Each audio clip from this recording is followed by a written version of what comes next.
Yeah, we don't want to be playing games the whole time, you know? We're going to go out and enjoy your adventures, but these are to maybe like spice it up and connecting it from one adventure to the other. Hey everybody, what is up? My name is Mackenzie. And I'm Jonathan. We are husband and wife, and we'd like to welcome you to TerreDice. And first off, Happy New Year! Happy New Year! So we have taken a couple weeks off. We just needed a breather. We've got content booked through March. So much exciting stuff. We are also upping to 3 videos a week. So we really wanted to make sure that we had a plan of action and that we felt fully rested coming into this new filming season. Yes. This is also the year that Bark Avenue is going to be released. Our game, this bad boy's coming out this year. So yeah, thanks for bearing with us and welcome back. I'm really excited to dive into today's topics.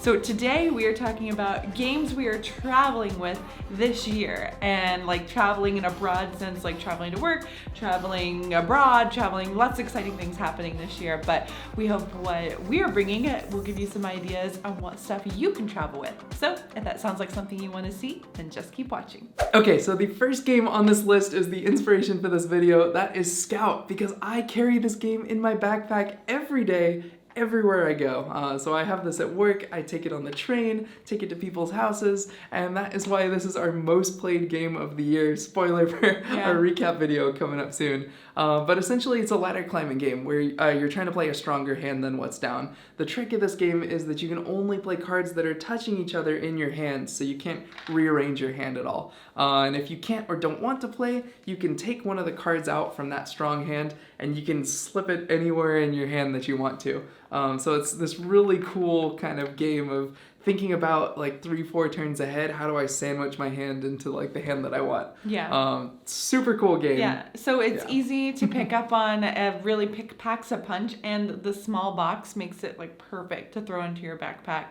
And he's not lying. He literally brings this out all the time. And whenever people are just sitting around, he goes, "We'll play Scout."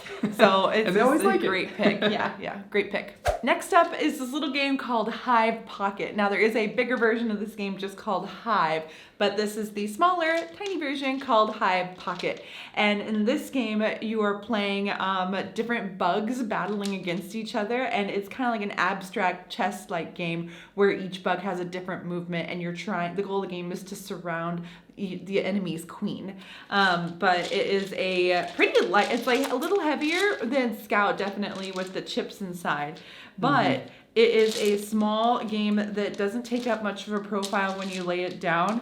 We actually, see, look how tiny like the pieces are. We actually took this backpacking with us.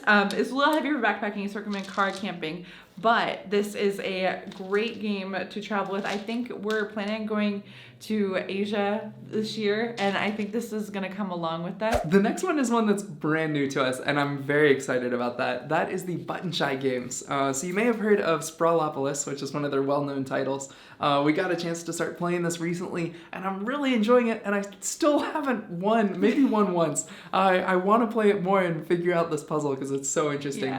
But you're building out like a little town. What the cool thing about all these games is they have 18 cards. They fit in a tiny little wallet that costs like $10-12, and they pack so much punch. Rove is a solo game that has this really interesting puzzle that you're trying to figure out, where you're like a little robot on Mars having to reprogram yourself. Super thematic and fun.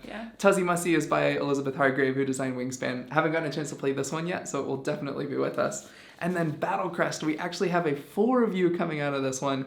It is an incredibly interesting, like, this is unmatched or any of those like battle games, like in a tiny wallet. And oh my gosh, the strategy is so deep in this game. Yes, and I want to go more into Button Shy, but what I think is so cool about this company, from like a design perspective, it gives me a whole different perspective on what you need to actually like be in a game, because this only has 18 cards, but it's all there. Like there's like the health points and like the grid on the board, and like they're only doing it with cards, and it makes sense. So it really helps me like as a designer really think about what is actually important and what's like necessary to include in a game, and how to be more creative with the pieces you already have. So I think that's really cool. Super, super awesome. Yeah, a lot of multi-use, a lot of two-sided cards. It's very interesting. Next up of games we're going to be traveling with is the Tiny Epic series. Now, we won't travel all of them at once, but the Tiny Epic series is that what it sounds like. It is a small box game, and it is a full-fledged, full-played, full-scale game, not a mini game. It actually has a huge board presence, which is so impressive about this. Like, once you get it all out of the box, like, it has taken up some space, and I think that's what's so cool. It's like the packaging alone, like how they get everything in here is just crazy. And then the games are always excellent. So my favorite out of these series is Tiny Epic Pirates. We actually do a whole review of this, and we actually did take it with us when we went to the beach 2 summers ago, and it's one of a really great memory I have is playing this while we were traveling at the location.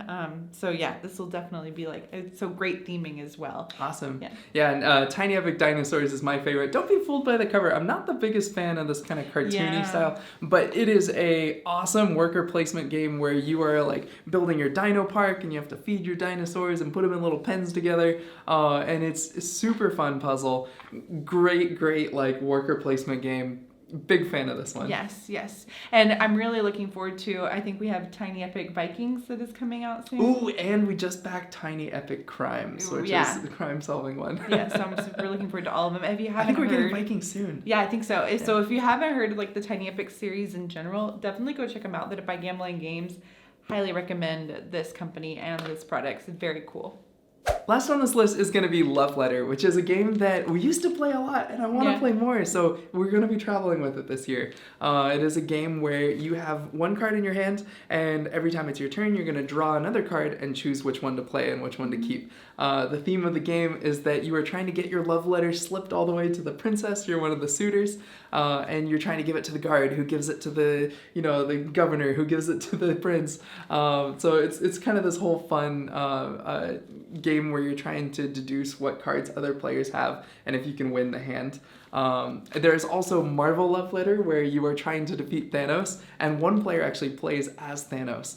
So it's got kind of this really cool puzzle that everyone's trying to solve together. Yeah, I remember playing these for the first time and thinking Marvel was going to be a lot like Love Letter, but it really is a different type of game. Like, they don't feel I think you can own both of them. Like, they don't feel like copies of each other. Yeah, absolutely. Yeah, it's like all versus one, and then like a everyone for themselves. Everyone for themselves. Yeah. So why are we talking about games you can travel with? Well, like, my New Year's resolutions are always like, okay, where am I going to travel this year?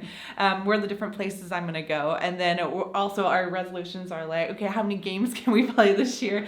But like, so all these games are wonderful to travel with, but when we're traveling, we also really want to be involved with the travel. We don't want to be... I don't want to play games the whole time. Yeah, we don't want to be playing games the whole time, So these are great games to play at the airport. These are great games while you may be waiting in line for something, like stuff like that. Waiting for dinner, to play at a table. So that's the type of games that we think you should be traveling with. We want to go out and enjoy your adventures, but these are to maybe like spice it up, and like those lulls in your travels will maybe help smooth those processes and connecting it from one adventure to the other.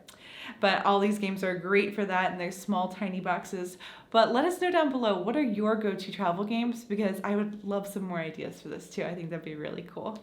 All right, guys, we're really excited for 2023. Thank you guys so much for being here. If you have not subscribed and you've been following us for a while, we would really appreciate you hitting that subscribe button. It would really mean a lot to us. We have a lot of stuff coming, and I hope something that you would love along the way. So thank you so much in advance for those that subscribed.